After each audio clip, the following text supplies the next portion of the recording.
Ladies and gentlemen, welcome to the Couch Coach MMA news of the week. I'm going to be covering just some fight announcements that happened this week and anything else that interests me in the world of MMA. We got Moreno versus Albazi this weekend, a pretty decent card actually. We got Brandon Moreno on there against Amir Albazi in the main event. Brandon Moreno is currently sitting at a minus 175 favorite. That's always good to see. I miss my boy Moreno. I want to see him come back and do a little more domination. Also on the card, we got Derrick Lewis, who we're going to speak about later. He had some comments this week about DC, which were interesting. We got Marc-Andre Barrialt on there. That's pretty good. Brenson Ribeiro.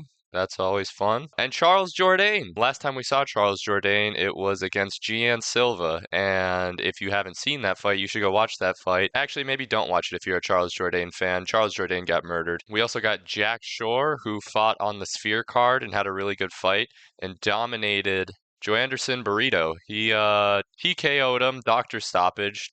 He just chopped away at his leg. If you remember the fight, you remember how awesome it was watching Jack Shore tower over Burrito. So pretty good fight night coming up. I'll probably make a video on that too, but let's get into the news. I'm going to start this off with a few sillies of the week, some of my favorite sillies. What John Anik sees when he looks to his right during a Dagestani fight. Somebody should AI his feet kicking behind him. That would make it better. Me storming the cage if I see Chandler stun Charles with a shot. Like that. That's good. That's real good. I like that. And then he said, he's going to be sat in a bar somewhere saying, I beat that guy one time. Very good. Very good silly. Some good sillies of the week. On to the fight announcements that happened this week. A lot of good fight announcements that happened. Let's look at the first one. Mauricio Rufy's fighting at 309 on November 16th. He was supposed to fight Charlie Campbell, but now he's going to be taking on James Lontop. Props to James Lontop for taking this fight. Mauricio Rufy is a nasty boy with crazy power. I would not take this fight on short notice, but if James Lontop can get it done, boy, would that look good on his resume. So that'll be a fun fight happening not too far from now, 15 days, I believe. Big ups to James Lontop. I would imagine Mauricio Rufy knocks him out. But hey, you never know. It's a fist fight. Anything can happen. Another fight announcement that happened this week. Johnny Walker. Oh, snap. Will fight Bogdan Guskov at UFC 311 on January 18th. The return of Johnny Walker versus Guskov. This is going to be a good fight. Both these guys are super fun, strong, powerful, brutal strikers. I could see it going either way. I know Johnny Walker's had a tough last few fights that have not all gone his way, but who knows? I kind of hope he can turn it around because everybody loves Johnny Walker. Bogdan Guskov, up and comer, fourth fight in the UFC, a lot of knockouts, a lot of power, and I mean, bro, just look at the guy. That's a scary looking dude. Hopefully, Johnny Walker can hit him with a flying knee. Either way, it's going to be an awesome fight. Can't wait to see it. The return of Peyton Talbot versus Rayoni Barcelos at UFC 311 on January 18th. This is a pretty good matchup, I think. Peyton Talbot's putting that 9-0 record up against the, let's take a peek, 18-5 record. Barcelos got some wins by KOs, got some wins by submission, but I see he has some losses to Umar, which, I mean, Umar's taken over the division, and I think he's going to be the next champ. And Kyler Phillips. Kyler Phillips, he's good, but is he as good as Peyton Talbot? I think Peyton Talbot's better than Kyler Phillips. I mean, I guess we haven't got to see a lot of Peyton Talbot yet, but just from what we have seen, he's been a really good striker. And his groundwork is unorthodox. I'll say that. Doing backflips out of stuff. Really cool fighter. It'll be a great fight. Here we go. Getting on to some of the big ones. Nasruddin Imavov versus Israel Adesanya, targeted for UFC 312 in Sydney, Australia. Whoa. Whoa. Very interesting matchup. I honestly thought that Izzy was maybe going to get Caio Bahaio, but at the same time, I think if Izzy's not going to get Caio Bahaio, I think it's going to be Robert Whittaker that gets him. This is a scary fight for Izzy. Imavov, great on the ground, and Izzy, being the fundamentally elite striker that he is, he can play on the ground, but I don't know, that last Dricus fight kind of showed the lengths of it. Granted, Dricus is an incredibly strong fighter, but this makes me nervous for Izzy. But big props for taking that fight when he could have waited for something better, such as Caio Bahaio, or just any person who's a striker. So big ups, but scary fight, interesting fight. We'll see what happens. Oh my goodness. I guess you guys know that Bilal dropped out of the fight against Shavkat Rakhmonov. Something's going on with his toe. It looked pretty nasty. And there was talks about Alex Pereira jumping in late against Magomed Ankalaev. I'll talk about that in a minute, but Alex Pereira was leaving comments saying, call me, and so was Magomed Ankalaev. They were both down, but it appears that Kamaru Usman has signed for 310, and Dana White will be announcing it in the next few days. This is gonna be an interesting fight. I cannot wait. Kamaru Usman coming off that loss against Khamzat Chimaev that he was about to bring back after that third round. If that fight would have been 5 rounds, I think Kamaru Usman could have done it. This fight is going to be 5 rounds, and this fight will be the first fight that Shavkat can go to 5 rounds. Will it go to 5 rounds? I don't know. Shavkat has an 18-0 record with a 100% finish rate, something that I don't think has ever been seen before. I don't know what's going to happen. I am kind of wanting to lead towards Shav. He fights like a robot. His shot selection is impeccable, and his fight IQ is so high. And just with the way the UFC's been going recently, this new era that's kind of upon us, it makes me want to lean towards Shavkat. I really don't know what's going to happen, but I can't wait to see. This fight is going to be a banger. Whoa! Alexander Volkanovski versus Diego Lopez officially signed for UFC 312 in Sydney, Australia. Holy smokes. I remember Alex Volkanovski talking about how he wants that rematch against Topuria.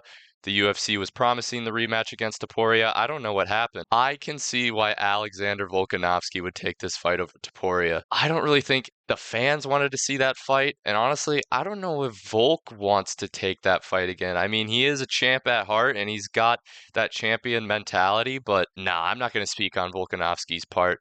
But the fans definitely didn't want to see that fight. Top comment right here. Thank God Volk isn't fighting Topuria. I'm not going to go off comments about what the fans want, but that's a sign. I didn't want to see Volkanovski versus Topuria too. I wanted to see Volkanovski versus Diego Lopez or Diego Lopez fighting Max Holloway, and I'm really happy about this matchup. As for what I think is going to happen, another fight that I honestly could see going both ways. But the way the UFC has been going, I can see Diego Lopez taking this one too. Call me a casual, and this might be just a undereducated take, but just look at the way the UFC's going right now. I mean, Khamzat just finished Robert Whittaker. Big upset. Topuria just knocked out Max Holloway. Big upset. Alex Pereira's take. It's just there's a new era that is upon us, and the old era is slowly slipping away. I think this is a universal thing that happens and is happening right now, and I can see Diego Lopez taking this win and then going on to fight Topuria. It's just the way that I see it going, but you can never sleep on Alexander Volkanovski. He's so good. He's such a legend. He's got champ mentality at heart. It's going to be a banger of a fight, and I can't wait to see what happens. UFC 312, Volk versus Lopez. Going to be awesome. Oh, snap! The big one. Islam Makhachev versus Arman Tsarukyan 2 officially signed for 311. Holy smokes, boys and girls. This is a banger. Who else would Islam take on? He's not going to take on Topuria. Topuria's got to fight Diego Lopez. He's got to fight Diego Lopez. He's got to do one more title defense in featherweight before he fights Islam. Let's take a look at the lightweight division. I mean, who else is he going to fight? Charles Oliveira lost to Arman. Justin Gaethje coming off a loss. Dustin Poirier just lost to Islam. Max Holloway, he just lost to Topuria. There's nobody else in the lightweight division for Islam to fight right now other than Arman. And as for Topuria, like I said, I feel like he needs just one more title defense before he takes that fight. Does he really want that fight? I'm sure he does, because that is a super fight and he's going to get paid very well for it. But that's a scary fight. Islam is a big dude and a strong dude.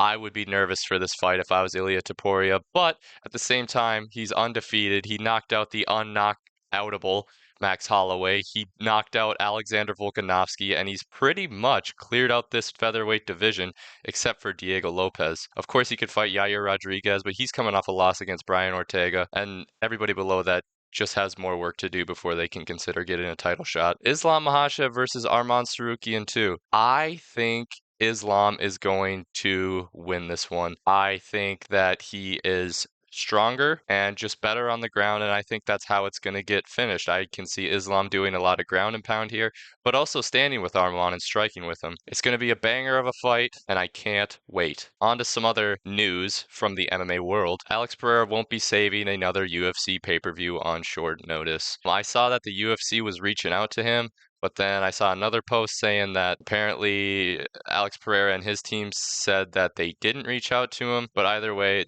Kamaru Usman will be stepping in on short notice to fight Shavkat, and this fight will not be happening on short notice. Kind of a bummer, but at the same time, Alex Pereira has been so active, and he will get this fight. And when he does get this fight, it's going to be a banger. So whatever, we don't have to rush it. The UFC doesn't have to rush it. Alex Pereira is a freaking beast. Magomed Ankalaev is going to get destroyed. You know what I think about this. On to some other news. Derrick Lewis calling DC a piece of bad word. Piece of poop. Let's take a listen to what Derrick Lewis had to say about DC. DC. Proud of DC, man, because I'm still not sitting right with me, man. I don't know, man. Do people really like DC like that? I don't know if DC will come back to fight. Come on, man. But like, if there's, what would you challenge? I told DC in his face, man. That guy a piece of shit. He's a piece of shit. Scumbag, man. Fuck DC. Do you want to elaborate on that a little bit more? Why? He know why. DC knows why? Yeah, DC know why. And everyone know why, too. He disrespect that Popeye's chicken. But other than that, he's a piece of shit.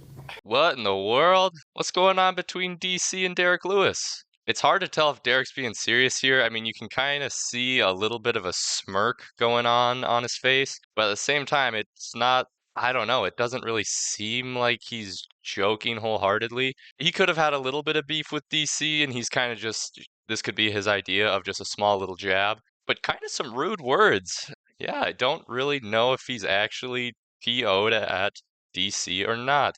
DC actually was on the Ariel Helwani show, and Ariel asked him about this. Let's play that. Let's take a listen.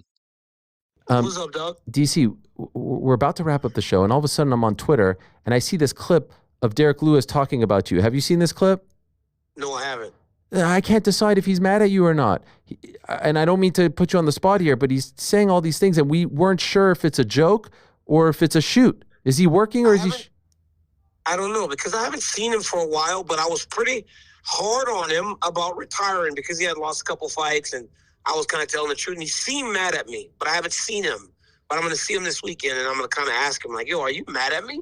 Can I tell you what he said? Yeah, tell me. He says, you know what you did. I hate to be, it's not my words. You know, I love you like a brother. He called you a piece of shit and a scumbag.